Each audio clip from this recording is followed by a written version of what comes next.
अब कोई दिखता नहीं है जिसको ये समझ में आता हो। तो परिणाम क्या हो रहा है? बड़े पैमाने पर जानवरों का कत्ल हो रहा है। गाय का, भैंस का, बकरी का, बकरे का, कुत्तों का। गाय का आंकड़ा मैंने बताया 2.5 करोड़ तो प्रतिवर्ष गाय का कत्ल होता है। भैंस का 1.25 करोड़ प्रतिवर्ष कत्ल होता है। डूकर, सुअरों का 2.5 से 3 करोड़ का कत्ल प्रतिवर्ष का है। बकरे, बकरियां, छोटे जानवरों की संख्या करोड़ों में है, गिनी नहीं जा सकती है। तो भारत एक ऐसा देश बन गया है जहां कत्ल ही कत्ल होता है। और दुख मुझे इसी बात का है कि इसी भारत देश में महावीर स्वामी हुए, इसी भारत देश में महात्मा बुद्ध हुए, इसी भारत में गांधी हुए, इसी भारत में राम हुए, कृष्ण हुए। जिंदगी पर्यंत जिन्होंने अहिंसा हमको बताई और सिखाई, उसी भारत में इस समय सबसे ज्यादा हिंसा हो रही है। और जानवरों के प्रति तो कितनी क्रूरता हो रही है, आप उसकी कल्पना नहीं कर सकते। कभी अगर आपको अपनी आंखों से देखना हो कि कितनी क्रूरता होती है जानवरों के खिलाफ, तो आप कभी चले जाइए। मुंबई में देवनार नाम का एक गांव है, वहां पर एक कत्ल खाना चलता है। कैसे कत्ल किया जाता है आप देख लीजिए अपनी आंखों से। आंध्र प्रदेश में मेदक नाम का एक जिला है, वहां पर एक और कत्ल खाना चलता है, अल कबीर। उसको देखाइए, पता चलेगा। औरंगाबाद के आसपास कई कत्ल खाने चलते हैं, इनको देख लीजिए। जब मैं शहर में घुसता हूं तो इतनी तेज बदबू आती है, फिर पूछता हूं क्या है, तो पता चला जानवरों की हड्डियों को पीसने का कारखाना। औरंगाबाद के माथे पर कलंक जैसा। संपूर्ण भारत देश में जगह जगह जो कत्ल खाने चलते हैं, मैंने तो कई कत्ल खाने देखे हैं और उन पर वीडियो फिल्म बनाई है 20-25 मिनट की। कितनी क्रूरता से काटा जाता है जानवरों को। गाय को काटने से पहले क्या करते हैं, 5-6 दिन भूखा रखते हैं, और जहां से उसको भर के लाते हैं ट्रक में, वो ट्रक में कैपेसिटी होती है 3 या 4 गाय की, तो उसमें 200 गाय भर के लाते हैं। और ये ट्रक हर एक शहर और गांव से गुजरते चले जाते हैं पुलिस वालों की कृपा से। फिर पहुंच जाते हैं कत्ल खाने में। फिर क्या होता है, 5-6 दिन उनको और रखा जाता है भूखा, खाना नहीं खिलाया जाता, तो अधमरी हो जाती है गाय। फिर क्या किया जाता है, गाय को पैरों से उल्टा बांध कर लटका देते हैं, मुंह बांध देते हैं। फिर उसके बाद 100 डिग्री टेम्परेचर पर पानी की वाष्प गाय के शरीर पर फेंकी जाती है, और लगातार 1-1.5 घंटे। परिणाम क्या होता है कि उसका शरीर फूलना शुरू करता है, और फूलते फूलते जब वो मैक्सिमम कैपेसिटी में आ जाता है, तब जाके उसकी गर्दन काटी जाती है। और गर्दन काट के थोड़ी देर उसको लटका के रखा जाता है ताकि पूरा खून निकल आए। फिर उसके बाद जब गर्दन कट के गिर जाती है, अंतिम खून की बूंद निकल जाती है, फिर चाकू और छुरी से, तेज धार की चाकू छुरी से उसकी खाल उतारी जाती है, और वो खाल एक्सपोर्ट की जाती है। फिर मांस निकाला जाता है, उसको धो पैक करके डिब्बों में बंद किया जाता है, और फिर वो एक्सपोर्ट हो जाता है। फिर ये सब खेल चल रहा है इस देश में। मुझे दुख एक ही है कि अहिंसा प्रधान भारत देश में भयंकर हिंसा हो रही है, और कुतर्क उसके बड़े विचित्र विचित्र हैं। जानवरों की संख्या बढ़ जाएगी तो कहां रखेंगे, उनके भोजन की क्या व्यवस्था करेंगे, इसलिए काटते रहो, उनका मांस बेचते रहो। ये जब बहुत ज्यादा परेशानी बन गई मेरे जैसे लोगों के लिए, भारत में जानवरों का कत्ल, गाय का कत्ल, गौवंश का कत्ल, तो हम सब लोग बहुत साल से एक प्रयास कर रहे हैं कि किसी तरह ये रुकना चाहिए। तो उसी संदर्भ में एक बार क्या हुआ, सन 1998 में मैं और मेरे जैसे कुछ समविचारी लोगों ने एक मुकदमा किया सुप्रीम कोर्ट में, पब्लिक इंटरेस्ट पिटीशन। एक संस्था है भारत में, उसका नाम है अखिल भारत कृषि गो सेवा संघ। एक दूसरी संस्था है, उसका नाम है अहिंसा आर्मी ट्रस्ट। दोनों ने मिलकर एक मुकदमा कर दिया। बाद में पता चला गुजरात सरकार भी उस मुकदमे में शामिल हो गई। सुप्रीम कोर्ट में मुकदमा आया, और हमारा मुकदमा यह था कि गाय और गोवंश की हत्या नहीं होनी चाहिए। सामने जो कसाई लोग थे उनका तर्क था क्यों नहीं होनी चाहिए, जरूर होनी चाहिए। सुप्रीम कोर्ट में हमने अपील किया कि इसमें एक कोई बड़ी बेंच बनाई जाए, एक दो जज का मामला नहीं है क्योंकि ये बहुत सीरियस है। 3-4 साल तो सुप्रीम कोर्ट ने स्वीकार नहीं किया, फिर अंत में जाके मान लिया कि अच्छा ठीक है, इसके लिए कॉन्स्टिट्यूशनल बेंच बनाई जाए। भारत देश के थोड़े दिन पहले तक चीफ जस्टिस रहे श्री RC लाहोटी ने अपनी अध्यक्षता में 7 जजों की एक कॉन्स्टिट्यूशनल बेंच बनाई और 2004 में मुकदमे की सुनवाई शुरू हुई, जो 2005 सितंबर में पूरी हो गई। सुनवाई के समय यही कुतर्क हमारे सामने आए, ठीक यही कुतर्क जो कभी शरद पवार के मुंह से मैंने सुने, जो कभी भारत के पढ़े लिखे लोगों के मुंह से मैंने सुने, और जो कभी भारत के भूतपूर्व प्रधानमंत्री नेहरू जी के द्वारा कहे गए। सारे के सारे कुतर्क एक ही जैसे वही कसाईयों के द्वारा सुप्रीम कोर्ट में कहा गया। सबसे पहला कुतर्क कि भारत की गाय को जब बूढ़ा हो जाता है, माने बूढ़ी हो जाती है, तो बचाने में कोई लाभ नहीं है, उसको कत्ल करके बेचना ही लाभकारी है, और हम भारत की अर्थव्यवस्था को मजबूत बना रहे हैं क्योंकि गाय का मांस एक्सपोर्ट कर रहे हैं। दूसरा कुतर्क, गाय के चारे की बहुत कमी है पूरे भारत में, तो भूखी मरे उससे अच्छा यह है कि हम उसका कत्ल करें, तो कम से कम मांस तो बिके, भूखी मरे तो वो किसी काम की नहीं। तीसरा कुतर्क कि भारत में लोगों को रहने के लिए जमीन नहीं है, गाय को कहां रखे। चौथा कुतर्क, इससे विदेशी मुद्रा मिलती है। और सबसे खतरनाक कुतर्क कसाईयों की तरफ से जो दिया गया वो ये कि हमारे धर्म में लिखा हुआ है कि हम गाय की हत्या करें। This is our religious right. कसाई लोग कौन है आप जानते हैं कि कुरैशी समाज है इस देश में जो सबसे ज्यादा जानवरों का कत्ल करता है। उनकी तरफ से ये कुतर्क सुप्रीम कोर्ट में आए। हमने उनके एक एक कुतर्क का तर्कपूर्वक जवाब दिया, बिना गुस्सा हुए, बिना अपना पेशेंस खोए हुए। उनका पहला कुतर्क आया कि गाय का मांस बेचते हैं तो आमदनी होती है देश को। तो हमने सुप्रीम कोर्ट के सामने पूरे फैक्ट्स एंड फिगर रखे, वो ये कि एक गाय को जब काट देते हैं, कत्ल कर देते हैं, तो उसके शरीर से कितना मांस निकलता है, कितना खून निकलता है, कितनी हड्डियां निकलती हैं। एक गाय का साधारण जो वजन होता है वो 3 से 3.5 कुंटल होता है, स्वस्थ गाय का। इसको हम काटें तो उसके शरीर में से मात्र 70 किलो मांस निकलता है। 1 किलो गाय का मांस जो भारत से एक्सपोर्ट होता है उसकी कीमत है लगभग 50 रुपए। तो 70 किलो मांस निकला, 50 रुपए किलो से जोड़ो, 3500 रुपए का। खून जो निकलता है वो 25 लीटर होता है। खून के भाव से वो लगभग 1,500-2,000 रुपए का। हड्डियां निकलती हैं वो भी 30-35 किलो। उनका हिसाब जोड़ा तो लगभग 1,000-1,200 रुपए का वो। तो कुल मिलाकर एक गाय को कत्ल करें और हम उसको एक्सपोर्ट कर दें पूरा का पूरा कत्ल करके, खून को भी, मांस को भी, हड्डियों को भी, तो सरकार को या कत्ल करके बेचने वाले को किसी भी स्थिति में 7,000 रुपए से ज्यादा नहीं मिलता। फिर हमने कोर्ट के सामने दूसरी बात कही कि यही गाय को अगर कत्ल नहीं किया जाए तो क्या मिलता है।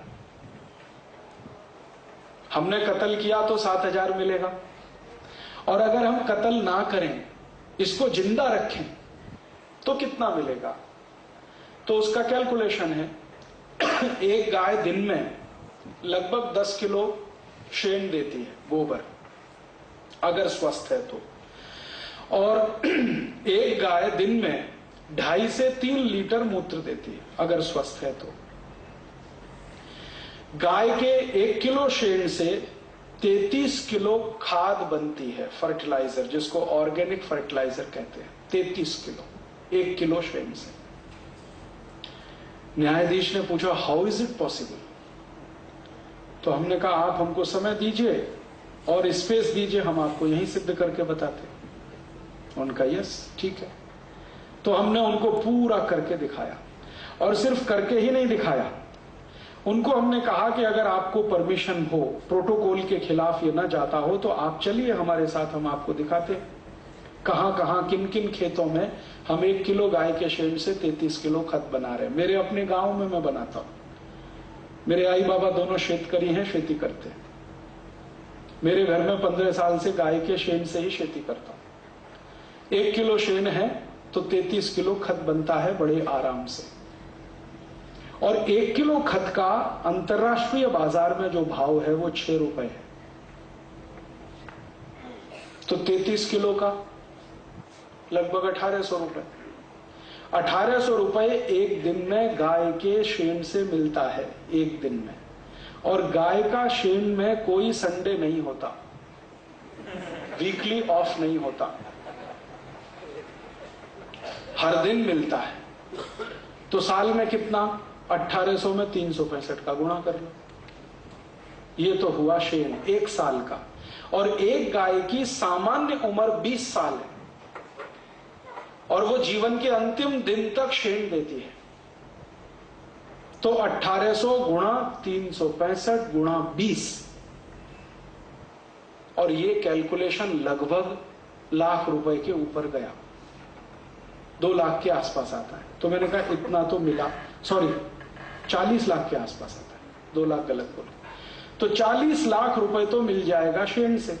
अब आया मूत्र, रोज का 2-2.25 लीटर, और उस मूत्र से 48 औषधियां बनती है।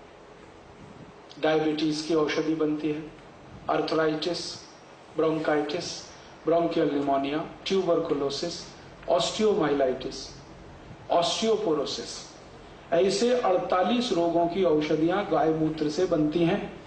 और गाय के 1 लीटर मूत्र का बाजार में दवा के रूप में कीमत लगभग 500 रुपए इस समय भारत के बाजार। अंतर्राष्ट्रीय बाजार में तो उससे भी ज्यादा। आपको मालूम है अमेरिका में गोमूत्र पेटेंट है और अमेरिकन गवर्नमेंट भारत की गाय का मूत्र इंपोर्ट करती है हर साल। कैंसर की मेडिसिन बनाते हैं उससे, डायबिटीज की मेडिसिन बनाते हैं। और अमेरिका में गोमूत्र पर 1-2 नहीं 3 पेटेंट है। तो अगर अमेरिकन मार्केट का अगर कैलकुलेशन करें तो 1 लीटर गाय का मूत्र 1200-1300 रुपए के आसपास बैठता है। तो रोज का 3000 रुपए का मूत्र, और 1 साल का 3000 गुणा 365, और 20 साल का 3365 गुणा 20, इतना तो गाय का मूत्र और गोबर हो गया। फिर इसी गाय के शेन से, गोबर में से एक गैस निकलती है जिसको मीथेन कहते हैं। और मीथेन वही गैस है जिससे आप अपने रसोई घर का भोजन बना सकते हैं और जरूरत पड़े तो अपनी गाड़ी चला सकते हैं, 4 पहिए की। जैसे एलपीजी गैस से गाड़ी चलती है ना, वैसे मीथेन गैस से भी गाड़ी चलती है। तो न्यायाधीश को विश्वास नहीं हुआ, तो हमने कहा आप अगर परमिशन दो तो आपकी कार में हम मीथेन गैस का सिलेंडर लगवा देते, आप चला के देखो। उन्होंने कहा यस, हमने लगवाया। उनकी कार में मीथेन गैस का सिलेंडर लगवाया और जज साहब ने 3 महीने वो गाड़ी चलाई और वो कहते हैं कि इट इज मार्वलस, क्योंकि खर्चा आता है मात्र 50 से 60 पैसे किलोमीटर, और डीजल से चलाओ तो आता है 4 रुपए किलोमीटर। और मीथेन गैस से गाड़ी चले तो उसमें से धुआं बिल्कुल नहीं निकलता, और डीजल से चले तो धुआं ही धुआं निकलता है। और मीथेन गैस की गाड़ी में शोर बिल्कुल नहीं होता है, डीजल की गाड़ी में कान फट जाए इतना शोर होता।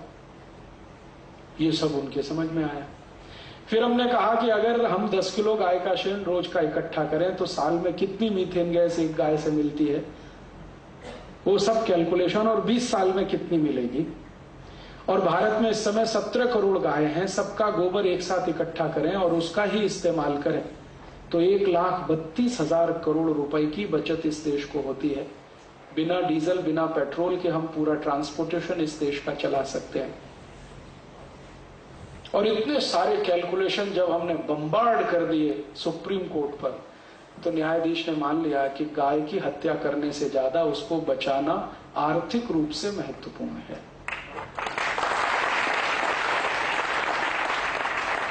जब कोर्ट की ओपिनियन आई तो ये कसाई लोग भड़क गए, उनको लगा कि अब केस उनके हाथ से गया, क्योंकि उन्होंने हिसाब जोड़ के दिया था कि हम कत्ल करते हैं तो एक गाय से 7,000 की इनकम, यहां हमने सिद्ध कर दिया कि उसको जिंदा रख लो तो लाखों रुपए की इनकम। फिर उन्होंने एक ट्रम्प कार्ड चला कसाईयों में।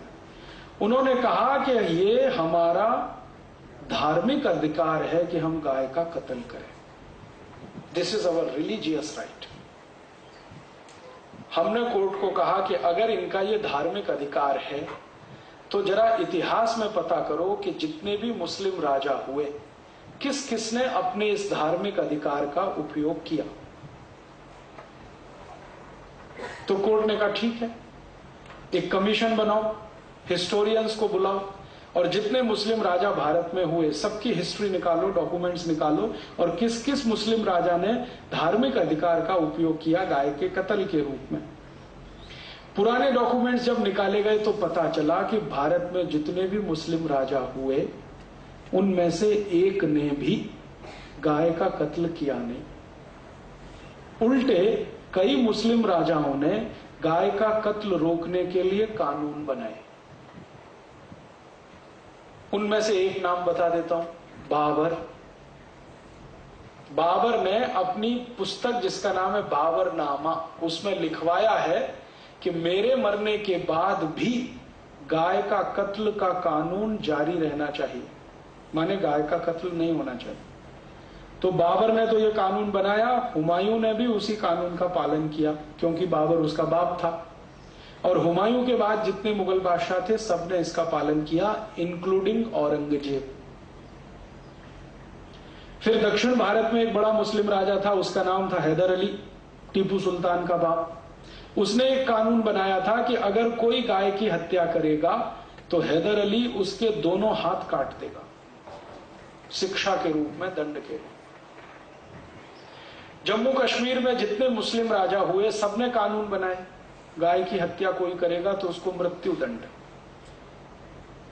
तो ये सब जब दस्तावेज कोर्ट के सामने आए तो हमने कोर्ट को कहा कि आप जरा बताइए कि अगर इस्लाम में गाय को कत्ल करना धार्मिक अधिकार होता तो बाबर तो कट्टर इस्लामिक था, 5 वक्त की नमाज पढ़ता था, हुमायूं भी था, जहांगीर भी था, औरंगजेब तो सबसे ज्यादा कट्टर था। तो इन्होंने क्यों नहीं गाय का कत्ल करवाया और क्यों गाय का कत्ल रोकने के कानून बनवाए? क्यों हैदर अली ने कानून बनाया कि गाय का कत्ल करेगा तो हाथ काट देंगे उसका? क्यों टीपू सुल्तान ने उस कानून का पालन किया? तो हमने कोर्ट से कहा कि आप अगर हमें इजाजत दें तो हम कुरान शरीफ, हदीस, जितनी भी पुस्तकें हैं वो पेश करते हैं और उनमें से कहां लिखा है गाय को कत्ल करो, ये हम जानना चाहते हैं। और आपको पता चलेगा कि इस्लाम की कोई भी धार्मिक पुस्तक में नहीं लिखा है कि गाय का कत्ल करो।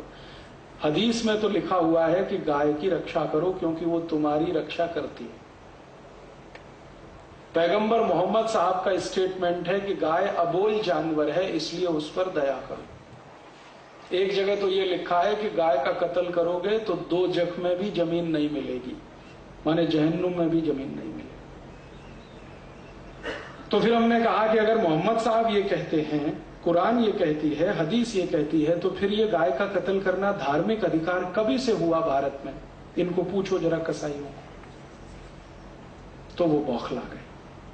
हमने कहा अगर मक्का मदीना में कोई किताब हो तो ले आओ, उसमें भी देख लेते हैं। कोर्ट ने उनको 1 महीने की परमिशन दिया कि आप 1 महीने में ऐसा कोई दस्तावेज ला के दे दो जिससे ये पता चलता हो कि गाय का कत्ल करना इस्लाम का मूल अधिकार है। मान लेंगे। 1 महीने तक भी कोई दस्तावेज नहीं मिला तो कोर्ट ने कहा कि अब हम ज्यादा समय नहीं दे सकते। और पिछले साल 26 सितंबर सन 2005 को सुप्रीम कोर्ट ने जजमेंट सुना दिया। वो जजमेंट की कॉपी मेरे पास है, अगर आप में से किसी को इंटरेस्ट हो तो इसकी फोटोकॉपी ले सकते हैं।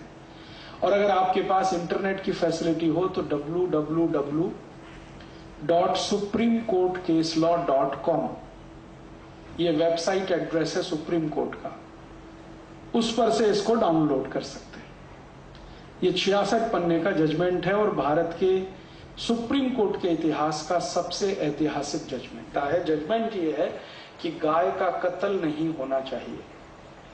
और दूसरा जजमेंट का पार्ट है कि भारत की सभी राज्यों की सरकार को इसकी जिम्मेदारी लेनी है कि उनके राज्य में गाय का कत्ल नहीं हो।